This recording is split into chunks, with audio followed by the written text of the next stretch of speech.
अगर आपने 10 साल पहले इस छोटी सी कंपनी में सिर्फ 1,000 रुपए लगाए होते तो आज आपके इन्वेस्टमेंट की वैल्यू 1 करोड़ से भी ज्यादा होती। ऐसे कई सारे आर्टिकल्स और स्टोरीज आपने पढ़ी होंगी, सुनी होंगी और ये रियल भी होती हैं। यही सोचकर आप भी निकल पड़ते हैं अपना अगला मल्टीबैगर स्टॉक ढूंढने और एक अच्छी सी फंडामेंटली स्ट्रॉन्ग स्मॉल कंपनी ढूंढ लेते हैं। कई सारी small cap, micro cap companies grow होकर मिड कैप या लार्ज कैप बन जाती हैं और इस प्रोसेस में अच्छा खासा रुपया बनाकर देती हैं अपने इन्वेस्टर्स को। लेकिन सबसे बड़ी प्रॉब्लम है कि इन छोटी कंपनीज में कई सारे रिस्क फैक्टर्स होते हैं जो इनिशियली दिखाई नहीं देते। आपने कई बार देखा होगा कंपनी ग्रो कर रही है, उसकी सेल्स लगातार बढ़ रही है, उसके प्रॉफिट्स लगातार बढ़ रहे हैं और स्टॉक प्राइस तो जैसे रॉकेट बनी हुई है और आपको लगता है बस अब अगला टाइटन या इन्फोसिस मैंने ढूंढ लिया है। लेकिन कुछ टाइम बाद सब चेंज हो जाता है। अचानक से स्टॉक की प्राइस गिरने लगती है, but you trust the company, you trust the business, तो आप उसको होल्ड करते हैं। फिर आप देखते हैं कि इसकी सेल्स ग्रोथ भी गिरने लगती है, प्रॉफिट ग्रोथ भी गिरने लगती है। फिर आपको लगता है कि यार ये तो कोई एक टेम्पररी दिक्कत होगी, ठीक हो जाएगा। लेकिन फिर खबर आती है कि इस कंपनी में तो अकाउंटिंग फ्रॉड या मैनेजमेंट फ्रॉड हुआ है। फिर स्टॉक की प्राइस लोअर सर्किट चली जाती है, यानी सारे बेचने वाले लोग खड़े हैं, कोई खरीदने को तैयार नहीं है। आप हर प्राइस पर बेचने को तैयार हैं लेकिन कोई माल खरीदने को तैयार नहीं है। अल्टीमेटली आप उसे बेच नहीं पाते हैं। कई केसेस में 80-90% तक लोगों का पैसा डूब जाता है। इन वर्स्ट केस कंपनी दिवालिया हो जाती है और 100% तक लॉस हो जाता है। आपको लगेगा कि जरूर स्टॉक पिकिंग में कोई एक बड़ी मिस्टेक की होगी, लेकिन ये कोई हाई फंडा मिस्टेक नहीं, एक बहुत बिगनर मिस्टेक है, वेल नोन बिगनर्स मिस्टेक, जिसे रूकी मिस्टेक या न्यूबी मिस्टेक भी कहते हैं लोग। और ये मिस्टेक्स ऐसे इन्वेस्टर्स करते हैं जिनको पता नहीं होता है कि फंडामेंटल्स कैसे चेक करने हैं या क्या एनालाइज करना है, जो स्टॉक मार्केट की बेसिक नॉलेज को मिस कर जाते हैं। तो चलिए कुछ एग्जांपल्स के थ्रू हम ये देखने की कोशिश करते हैं कि कैसे इन्वेस्टर्स वैल्यू ट्रैप में फंस जाते हैं और कुछ वार्निंग साइंस को मिस कर जाते हैं। लेकिन उसके लिए सबसे पहले हमें बेसिक फंडामेंटल कॉन्सेप्ट्स जानने होंगे, लाइक ट्रेड रिसीवेबल। क्योंकि अगर आप ट्रेड रिसीवेबल्स को सही से समझते हैं तो आप किसी भी कंपनी में छुपे बड़े रिस्क को पहले ही पकड़ सकते हैं। सिर्फ सेल्स और प्रॉफिट ग्रोथ देखकर अगर हम इन्वेस्ट कर दें तो हम कितना बड़ा रिस्क फैक्टर मिस कर देते हैं, इसे समझते हैं। इसे समझने के लिए कोई भारी भरकम अकाउंटिंग टर्म्स की जरूरत नहीं है। इसे हम डे टू डे लाइफ के एग्जांपल से समझते हैं। जैसे आपके गली के रवि भैया के समोसे की दुकान। रवि भैया 500 रुपए इन्वेस्ट करते हैं आटा, आलू, तेल, मसाले, गैस खरीदने के लिए। 100 समोसे बनाते हैं और हर एक समोसा 10 रुपीज में बेच देते हैं। यानी सेल्स हुई 1000 रुपीज और एक्सपेंडिचर हुआ 500 रुपीज, जिससे उन्होंने आटा, आलू, तेल खरीदा। तो प्रॉफिट हुआ sales minus expenditure 500 rupees.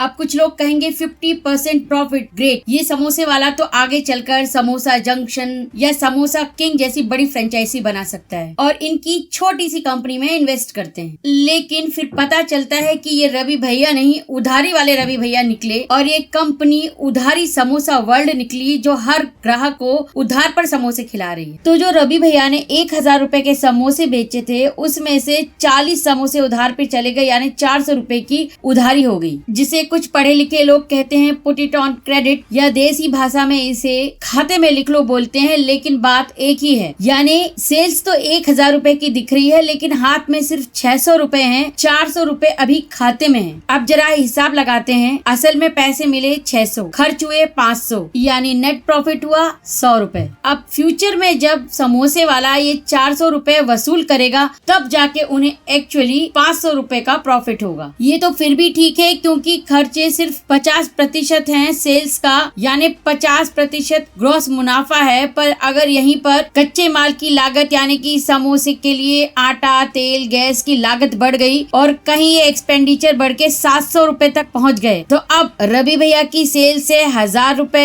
Expenses हैं 700 रुपए, तो उनको 300 रुपए का प्रॉफिट है। लेकिन उन्होंने 400 रुपए के समोसे ऑलरेडी उधार पर दे रखे हैं, तो बुक्स में जरूर उन्हें प्रॉफिट 300 रुपए का दिखाई देगा, लेकिन एक्चुअल में उन्हें 100 रुपए का लॉस है। जब ये उधारी वापस आएगी तब ये लॉस रिकवर होगा। यानी सिंपल वर्ड्स में अगर 10 समोसे का उधार वापस नहीं मिला तो ये जो 300 रुपए प्रॉफिट दिखा रहा है वो गिरकर 200 रुपए हो जाएगा। 20 समोसे का उधार वापस नहीं मिला तो 300 से गिरकर ये प्रॉफिट 100 रुपए हो जाएगा। अगर 30 समोसे का उधार वापस नहीं मिला तो प्रॉफिट नील हो जाएगा, और अगर पूरा 40 समोसे का उधार वापस नहीं मिला तो प्रॉफिट 300 की जगह 100 रुपए का लॉस हो जाएगा। यानी रवि भैया का प्रॉफिट इस बात पर डिपेंड करता है कि उन्होंने उधारी किसको दी है। अगर मिडिल क्लास लोग हैं तो वो EMI, टैक्स, GST के साथ साथ उधारी भी चुका देंगे क्योंकि उनका रिकॉर्ड क्लीन होता है। और अगर कोई नेता है तो फिर नेता कहाँ देता है, उनके लिए तो samosa free, ration free, board free, सब कुछ फ्री। और अगर कॉलेज स्टूडेंट है तो और टेंशन, कहेंगे भाई अगले सेमेस्टर में दे दूंगा, अभी पॉकेट मनी खत्म है, ब्रेकअप हो गया है, etcetera etcetera. So the bottom line is उधारी किसे दी गई है उस पर ट्रेड रिसीवेबल्स का और कंपनी का फ्यूचर डिपेंड करता है। यस, ट्रेड रिसीवेबल्स का एनालिसिस हमें मदद करता है ये समझने में कि किसी कंपनी का सेल्स कितना है और उधारी में पैसा कितना फंसा हुआ है। क्या होगा अगर कंपनी ये पैसे वसूल नहीं कर पाई या कुछ कस्टमर्स डिफॉल्ट कर गए, तो इसका सीधा असर पड़ता है कंपनी के प्रॉफिट पर। उनका मुनाफा घटकर कभी कभी घाटा भी हो सकता है, जैसा कि हमने करंट एग्जांपल में समझा। लेकिन इशू ये है कि ये जो प्रॉब्लम्स होती हैं ये प्रॉफिट एंड लॉस स्टेटमेंट में जब दिखाई देती हैं जब सब कुछ बिगड़ चुका होता है। लेकिन अगर हम बैलेंस शीट को समझना सीख लें और ट्रेड रिसीवेबल्स को सही से एनालिसिस करें तो ये वार्निंग साइंस और छुपे हुए रिस्क हमें समय रहते दिख सकते हैं और हम सही समय पर पैसे निकालकर 80, 90 या 100% तक डूबने से बचा सकते हैं। तो क्या ट्रेड रिसीवेबल्स हमेशा रिस्की होते हैं? No, it is not necessary. हर बार ट्रेड रिसीवेबल्स खराब नहीं होते हैं। कई बार कंपनी को उधारी पर बिजनेस करना पड़ता है, जैसे इलेक्ट्रॉनिक गुड्स के केस में। मान लीजिए एक कंपनी है, उसने अपने 10,000 रुपए के प्रोडक्ट उधार पर क्रोमा को दिए। क्रोमा इन प्रोडक्ट्स को 11,000 रुपीज में बेचता है, यानी 1,000 रुपीज का प्रॉफिट अर्न करता है। 6 महीने बाद क्रोमा 10,000 रुपीज उस कंपनी को लौटा देता है। अब ये 10,000 रुपीज ट्रेड रिसीवेबल है लेकिन रिस्की नहीं है। क्यों? क्योंकि क्रोमा एक बड़ी और भरोसेमंद कंपनी है, टाटा का नाम है साथ में, जो कि समय पर पेमेंट करती है। क्रोमा को क्रेडिट पर चीजें देना इस इलेक्ट्रॉनिक कंपनी के बिजनेस को भी बढ़ा रहा है, क्योंकि क्रोमा एक इलेक्ट्रॉनिक लोकल शॉप से 2-3 टाइम्स ज्यादा इन्वेंट्री बेच देता है। यानी इस केस में उधारी देने से बिजनेस भी बढ़ा है और रिस्क भी कम है। लेकिन अगर यही उधारी किसी छोटी इलेक्ट्रॉनिक्स रिटेलर को दी जाए जो धीरे धीरे प्रोडक्ट बेचता है, जो पेमेंट करने में बहुत ज्यादा समय लगाता है, तो इस केस में इलेक्ट्रॉनिक्स कंपनी का बिजनेस उतना नहीं बढ़ेगा और उधारी भी फंस सकती है और पैसे वापस मिलना मुश्किल हो सकता है। So the bottom line is trade receivables are not bad always. If used properly, they can help increase the business. If not used properly, they can erode or destroy the profit of the business. तो फिर कैसे पहचाने कि trade receivables कब risky बन रहे हैं? Cause these are also required to increase the business. So you should understand a company gives credit to a wide range of customers. कुछ क्रोमा की तरह रिलायबल होते हैं, कुछ हो सकता है रिलायबल ना हो, like small retailers, and there is always a certain percentage of default. लेकिन हमें ये समझना है कि जितनी ज्यादा देर तक रिसीवेबल्स बैलेंस शीट में होते हैं उनका डिफॉल्ट करने का रिस्क भी इंक्रीज होते जाता है। इन सिंपल वर्ड्स, किसी ने अगर उधारी पर समोसा खाया और कहा अगले हफ्ते पैसे दे दूंगा, ओके। अगर कहा अगले महीने दूंगा तो थोड़ा रिस्की होगा, और अगर अगले महीने कहा कि अगले साल दूंगा तो समझ जाइए पैसा गया। कंपनी के केस में भी यही लॉजिक अप्लाई होगा। अगर कोई कंपनी अपनी बैलेंस शीट में लगातार ट्रेड रिसीवेबल्स जमा कर रही है, सो जितनी पुरानी यहाँ पर उधारी होगी उसे वसूलने का चांस उतना ही कम हो जाएगा। तो अगर किसी कंपनी के ट्रेड रिसीवेबल्स लगातार बढ़ रहे हैं, पुराने पेमेंट नहीं आ रहे हैं, तो ये एक बहुत बड़ा वार्निंग साइन हो सकता है। तो अब हम रियल कंपनीज का बैलेंस शीट डाटा भी देखेंगे, लेकिन उसके पहले एक रिकैप लेते हैं उस स्टोरी का जिससे हमने कॉमन रूकी मिस्टेक या बिगनर मिस्टेक के बारे में समझा था। तो इस मिस्टेक में स्टेप नंबर 1 में हम एक माइक्रो कैप स्टॉक या स्मॉल कैप स्टॉक चुनते हैं जो लगता है कि अगला मल्टीबैगर होगा, क्योंकि इसके सेल्स और प्रॉफिट्स बढ़ रहे होते हैं, तो हमें लगता है कि ये एक नेक्स्ट बिग थिंग है। इसके बाद आता है स्टेप नंबर 2 जहाँ पर सेल्स और प्रॉफिट ग्रोथ गिरने लगते हैं और आप सोचते हैं ये बस एक टेम्पररी इशू है। फिर आता है है स्टेप नंबर 3, जहां पर कुछ दिन बाद न्यूज आती है कि कंपनी में अकाउंटिंग फ्रॉड हुआ है, मैनेजमेंट फ्रॉड हुआ है, लोअर सर्किट में स्टॉक चला जाता है और एग्जिट करने का मौका भी नहीं मिलता है। अब देखते हैं कि स्टेप नंबर 1, 2 और 3 असली जिंदगी में कैसे दिखते हैं। For that let's check our data of real company. We are at step number 1 where sales are growing by 90% in 2018, 32% in 2023, 98% in 2024 and profits are growing by 500% in 2018, 733% in 2023, 592% in 2024. Now you obviously believe that it's a high growth company and it has a high potential to become a multi-bagger, right? लेकिन अगर आप balance sheet को analyse करना जानते हैं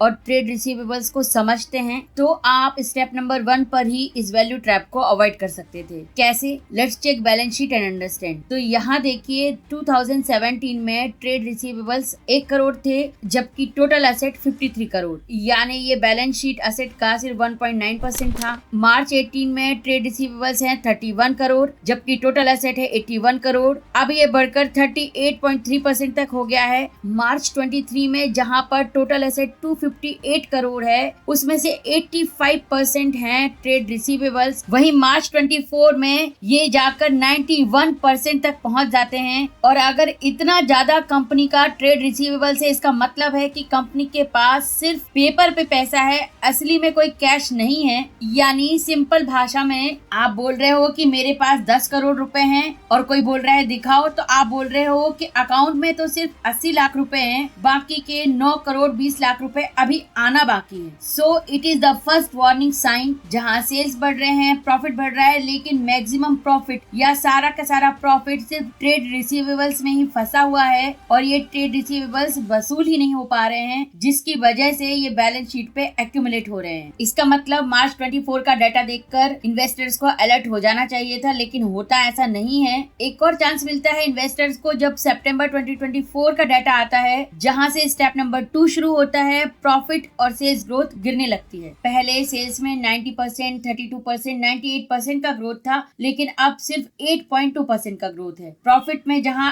500%, 733%, 592% का growth था, सिर्फ 5.5% का ग्रोथ। और अब कंपनी के बैलेंस शीट का 96.9 यानी ऑलमोस्ट 97% पैसा ट्रेड रिसीवेबल्स में फंसा है। दूसरा वार्निंग साइन, यहाँ पर भी निवेशकों को अलर्ट हो जाना चाहिए था। और भी काफी सारे यहाँ पर वार्निंग साइंस हैं, लेकिन अब ऑलरेडी स्टेप नंबर 3 चालू हो चुका है। कंपनी का फ्रॉड सामने आने लगा है और सेबी इस कंपनी को इन्वेस्टिगेट कर रही है। And the name of company is Mishthan food. Company पे कई सारे इन्वेस्टिगेशन चल रहे हैं। Financial mismanagement, fraudulent transaction, financial performance को इन्फ्लेट करना, शेल एंटिटीज के जरिए सर्कुलर ट्रेडिंग करना। सर्कुलर ट्रेडिंग अपने आप में बहुत वाइड टर्म है, लेकिन यहाँ पर इसका यूज किया जाता है स्टॉक प्राइस मैनिपुलेशन के लिए, पंप एंड डंप करने के लिए। और इतने सारे एलिगेशंस के चलते हुए कंपनी और उसके प्रमोटर को सेबी बैन कर देता है सिक्योरिटीज मार्केट से ट्रांजैक्शन करने के लिए। अब कुछ भी हो सकता है, सेबी पेनल्टी लगा सकती है, प्रमोटर को बैन कर सकती है, कंपनी पे बहुत सारे रिस्ट्रिक्शन लग सकते हैं, एक्सेट्रा एक्सेट्रा। लेकिन इन्वेस्टर्स के लिए तो ऑलरेडी बहुत देर हो चुकी है। लास्ट 1 ईयर में 70% से भी ज्यादा पैसा अपना इन्वेस्टर्स इसमें लूज कर चुके हैं। और क्या अब ये पैसा वो रिकवर कर पाएंगे या नहीं, टाइम विल टेल। तो फिर अभी कुछ लोग कह सकते हैं कि ये तो ऑलरेडी सबको पता है, मिष्ठान फूड्स ऑलरेडी डिस्क्लोज्ड है और सब कुछ पता होने के बाद उसका एनालिसिस करने का क्या फायदा। लेकिन यही एनालिसिस हमने 21-22 में भी किया था, जब हम कई सारी स्मॉल कैप कंपनीज की बात करते थे। उनमें से एक थी ब्राइटकॉम ग्रुप, जिसके फैक्ट्स काफी मैनिपुलेटिव लगते थे और 1 साल बाद सेबी ने वहां पर अकाउंटिंग फ्रॉड के आरोप भी लगाए थे और फॉरेंसिक ऑडिट भी बिठाया था इस ग्रुप पर। वहीं कई सारी ऐसी स्मॉल कैप कंपनीज थी जो अब स्मॉल कैप से ऑलरेडी लार्ज कैप में कन्वर्ट हो गई हैं और रियली इन्वेस्टर्स को बड़ा पैसा बनाकर दे रही हैं, लाइक सुज़लॉन। तो अगर मैं ये एनालिसिस करती हूँ कि कौन C small cap company real में लार्ज कैप बन सकती है और कौन सी ऐसी कंपनीज हैं जो मैनिपुलेशन कर रही हैं, उन्हें अवॉइड करना है on the basis of company data like balance sheet analysis, तो आप भी ऐसे वार्निंग साइंस को टाइम रहते पहचान सकते हैं और वैल्यू ट्रैप में फंसने से बच सकते हैं। क्योंकि इन्वेस्टमेंट का फर्स्ट रूल है don't lose money and second rule is never forget rule number 1, जो कि the great investor Warren Buffett का कहना है। तो क्या हुआ था ब्राइटकॉम ग्रुप में? सेम स्टोरी, सेल्स बढ़ रहे थे, प्रॉफिट बढ़ रहे थे, लेकिन ये सिर्फ मैनिपुलेशन था। बाद में सेबी ने इन फ्रॉड्स को सही भी पाया और 8 लाख रुपए का फाइन भी इस कंपनी पे लगाया। लेकिन रिटेल इन्वेस्टर्स ने इसमें बहुत सारा पैसा लूज किया। जिसने अगर 170 रुपए पे इस शेयर को खरीदा तो वो ऑलरेडी 90% से ज्यादा अपनी कैपिटल लूज कर चुका है। लेकिन सिर्फ एक वार्निंग साइन होने पर कंपनी इस तरह से परफॉर्म नहीं करती है। कई सारे मल्टीपल वार्निंग साइंस होते हैं जो ब्राइटकॉम ग्रुप में भी थे, हमने मिष्ठान फूड में भी देखे, और बीसीजी के केस में CWIP यानी कैपिटल वर्क इन प्रोग्रेस में मैनिपुलेशन था, क्योंकि इसका इम्पैक्ट सेल्स और प्रॉफिट में नहीं दिख रहा था। शेयर होल्डिंग पैटर्न में भी काफी सारे कंसर्न्स थे। उसके अलावा काफी सारे वार्निंग साइंस थे जो इस कंपनी में ऑलरेडी दिख रहे थे। और अगर आप देखेंगे तो सबसे ज्यादा वार्निंग साइंस होते हैं डेट के केस में। For companies growth debt is required, और कई सारी ग्रोइंग कंपनीज डेट लेती हैं, लेकिन कभी कभी ये कंपनी बैंकरप्ट तक हो जाती हैं। इसीलिए good debt and bad debt को समझना बहुत जरूरी है, क्योंकि बैंक लोन डिफॉल्ट के सबसे ज्यादा केसेस सुनने में आते हैं, और यही वो पॉइंट है जहां से कंपनी मल्टी बैगर या मल्टी बैगर दोनों बन सकती है। इसके अलावा भी कई सारे वार्निंग साइंस होते हैं जिन्हें समझना बहुत जरूरी है,